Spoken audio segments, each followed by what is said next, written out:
My message today is to the people of Michigan and Americans across the country. Our children and grandchildren need us. They need us to think about their futures and what is best for America. At stake is the freedom of our country and our American values. The China Communist Party has targeted America for a takeover. They've openly stated this, and over the past 50 years, they have proven that they mean it. We need to understand how they treat their own people. Every Chinese citizen is assigned a social credit score. If they are found to be going to a church or showing any other signs that doesn't support the regime, they punish the citizen and their children through job loss or not allowing their kids to attend higher performing schools.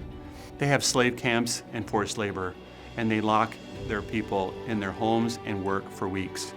The Chinese government facilitates the abduction of the Uyghur women for sexual use by Chinese soldiers. They harvest the organs of the Uyghur population and sell them both in China and abroad, which is now a multi-billion-dollar business. They do not see people as we do. They see people as a means of achieving an end. That end is the end of the American dream. With this degree of evil, we have to ask, was COVID an accident? Either way, over 1 million people died from it. Our government followed China's lead and shut down our businesses, our schools, our churches, and forever changed people's lives.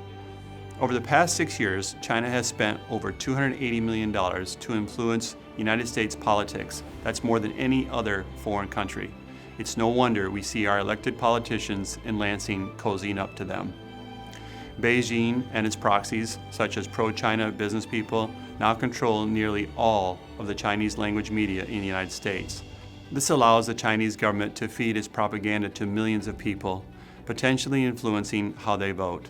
Many of these readers and viewers live in highly competitive congressional districts in California, New York, and here in Michigan. Their network here in the United States of China-based cyber criminals yields 500 to 600 billion of intellectual property theft annually. And over the past decade alone, the PRC has stolen almost 6 trillion of U.S. intellectual property. The CCP is a mixture of Maoist, Marxist, and Leninist communism. The system benefits these elites, whose businesses, mostly state-owned enterprises, are probably run with active participation by the CCP. Once a business reaches a certain size, it'll be forced to take on board a cadre of party members who serve as a direct liaison between the business and the government. Sadly, the top 0.1% of America has made their priorities their wealth and their power by cozying up to China instead of doing what's best for the American people. The top 0.1% of America is making rules that hurt our poor and middle class, and today's move to partner with the Communist Party sadly comes to no surprise.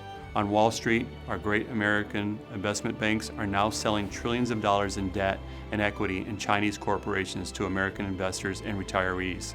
They are literally betting on the success of China at the expense of the United States. The Chinese consulates also enable direct lobbying of state and local officials, as well as business people, to favor Chinese interests. And while that's to be expected by diplomats, when it takes a turn towards the coercive or the covert, that becomes a national security problem. It is also believed that the Chinese operatives in the Houston consulate provide intelligence to Antifa rioters in Houston as a way to demonstrate their solidarity. Indeed, there is growing evidence that the CCP's United Front includes these groups, and some of the funding for Antifa is coming from CCP-sponsored or affiliated groups: Liberation Road, the Freedom Road Socialist Organization, and the Chinese Progressive Association. China cheats, steals, manipulates, and does everything it can to grow its power over us.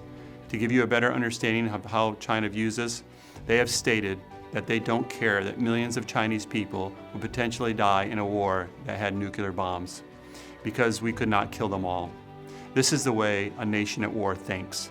Americans are not looking for war with Communist China, but Communist China actions are at war with us.